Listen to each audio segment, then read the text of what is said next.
Stories have always been one of the most powerful ways for human beings to transfer wisdom from one person to another or from one generation to another. And in this video today, I'm going to introduce to you a really just one of the special story that I've come across. It's a book called The Little Light by Dipa Sanatani. And you may recall, if you've been with me for a while, I interviewed the author about a couple of months ago, and we had a fun time talking about spirit animals. This book isn't about spirit animals, but it does have a spirit animal character in it. I'm just going to start with a quick introduction of the book. I'll read you a little passage, and then I'm going to share with you why this book is so special. And be sure to stick through to the end, because there's a special event associated with this book that I'd like to invite you to. Okay, so The Little Light is the name actually of the main character in the book. And it's not her real name, but it's what she's referred to. And it's because it's the story of a little soul. And it kind of tells the story of what happens when the soul's about to come in to manifestation and all these celestial guides. So let me just start with this passage here from the middle of the book. Maya, a voice whispers. Maya, it's time. Time for you to emerge from the womb. It's approximately midday. The sun is at the highest point in the sky. The rest of the planets watch silently as the little light manifests itself into the physical world of matter. It's a girl, the doctor says. Not that he had to. The gender of the baby was known well before it was born. After the nurses cut the umbilical cord, they hand the baby to the mother, who feeds her for the very first time. Despite the pain of the labor, the mother feels a deep love growing inside her for the baby that she brought into this world. It is like I loved you well before you were born, she thinks. Perhaps we were tied together in a previous life. A black owl with turquoise eyes silently sweeps into the room. Only the baby can see it. I am Perusa, the owl says, the spirit guide of your paternal ancestors. I am here to guide you in this world so that you may fulfill your destiny. It is not a path that has been laid out for you, but one you will have to create on your own. The baby looks at the owl and blinks. The journey from the cosmic womb to the physical world is a painful one for the mother and for the little light itself. You have inherited a great legacy, Perusa says, but by the time you are old enough to inherit it, the old ways will have turned to dust. Know that you have been born into this world so that you can bring forth a new legacy, one that will survive for generations to come. To help you in this task, you will meet your twin when the time is right. You may not recognize him, but he will recognize you. Together, you will bring forth a new age for all mankind.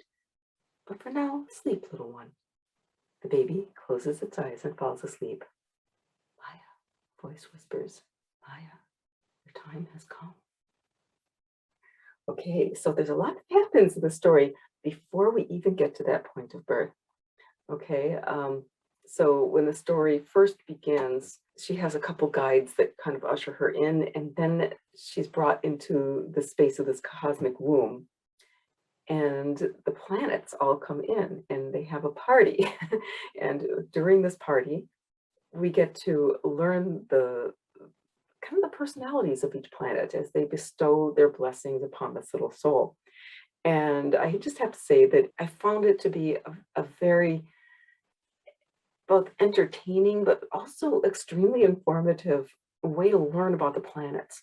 Because sometimes when you start learning about concepts like astrology, it can be just so much information packing into your head. It's like made really, really hard to figure out, okay, what does Jupiter mean again? What about Mercury? What's the deal with the retrograde? All this stuff. I don't consider myself an astrologer. I just have a sort of a basic understanding of, the planets and the houses.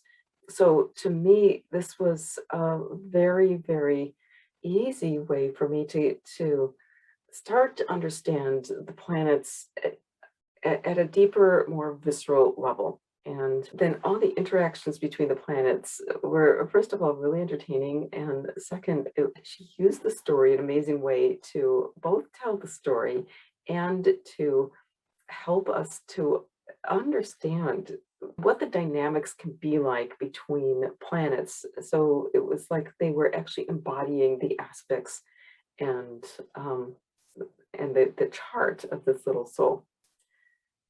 Later on in the book, we delve also into reincarnation and past lives and some of the concepts around that. We actually discussed this book in my Patreon group, the Wolfpack.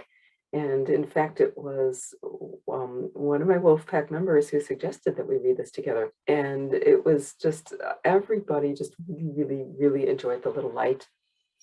What it did for, I think, every one of us who read it was like we all dug out our charts and started to really read this book and start to look at our own charts in a different way. I was only expecting it to be a fun story, but what came out of it for me was a much, much deeper understanding of the planets and certain aspects of astrology that I had no clue about. There were just a lot of little aha moments that came out of the dialogue of the book.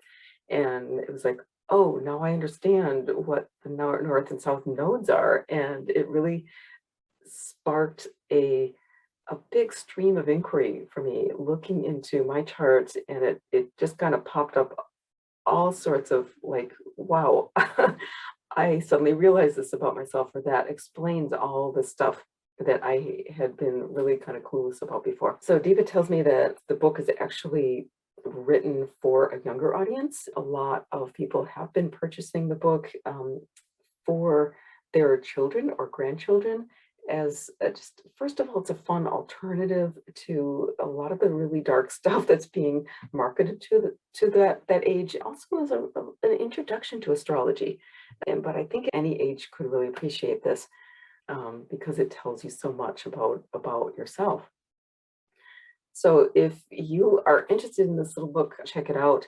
And if you do find yourself reading it, and if you're free on the evening of Wednesday, November 17th, I'll be hosting an open house Meet the Author event with Dipa Sanatani.